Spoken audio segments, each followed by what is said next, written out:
Après plus d'une décennie d'intervention internationale, le dossier afghan est en effet aujourd'hui dans une phase cruciale. Cruciale tout d'abord pour le Canada, dont l'engagement militaire dans ce pays prendra fin d'ici quelques semaines, le 31 mars 2014. C'est une période importante également pour les États-Unis et pour leurs partenaires de l'OTAN, qui sont en pleine réflexion sur le prolongement éventuel d'une présence militaire au-delà de la fin de la mission actuelle prévue pour le 31 décembre. C'est en fait une période cruciale pour les Afghans eux-mêmes, avec la tenue le 5 avril prochain d'une élection présidentielle dont l'issue et surtout le déroulement détermineront l'avenir du pays. En fait, on a appris plus qu'une leçon, on a appris énormément de leçons. Comme je mentionnais tout à l'heure, je pense qu'on a appris beaucoup au niveau de l'entraînement de notre personnel. Ça a amélioré énormément. Puis je dirais que l'entraînement au niveau de la contre-insurrection, c'était de quoi qui était pas très familier dans notre langage avant l'Afghanistan.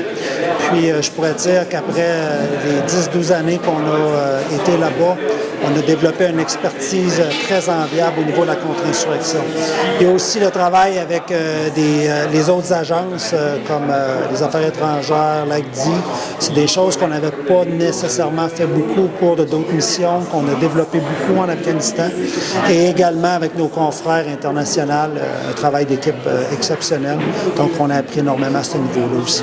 Il y a eu beaucoup plus de journalistes anglophones qui ont été en Afghanistan pendant les années de conflit que francophones. Donc le conflit était beaucoup plus couvert chez les anglophones au Canada que les francophones d'abord.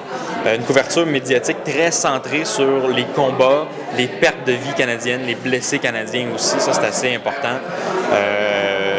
Donc la grande majorité de la couverture s'est faite de ce point de vue-là aussi. Un peu de développement. Les projets de développement humanitaire, ce que l'ACDI faisait, ça, il y en a eu un peu de la formation des policiers puis de l'armée afghane fait par les forces canadiennes. Et une grande partie du conflit ou de l'Afghanistan qui est passé inaperçu, c'est la partie davantage civile, là, comment le développement économique, comment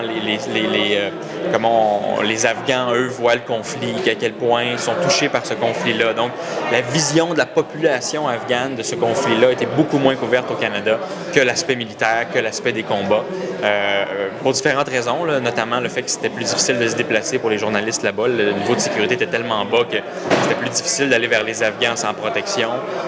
Ça coûtait très cher envoyer des journalistes là-bas pour faire ce type de couverture-là, parce que ça prend ce qu'on appelle des fixeurs, là, des guides, ça prend de la sécurité. Donc, il y a toutes sortes de raisons qui font qu'on a couvert davantage le conflit militaire que les répercussions sur la population afghane. Mais c'est clair que quand on fait la synthèse, c'est l'aspect qui est probablement le plus manquant, c'est comment les Afghans vivent au jour le jour ce conflit-là et qu'est-ce qu'ils font pour essayer de s'en sortir, qu'est-ce qui fonctionne bien, qu'est-ce qui fonctionne moins bien. Du côté civil, politique, ça a été moins couvert. Au Canada, là, ça a été moins couvert que l'aspect militaire, là.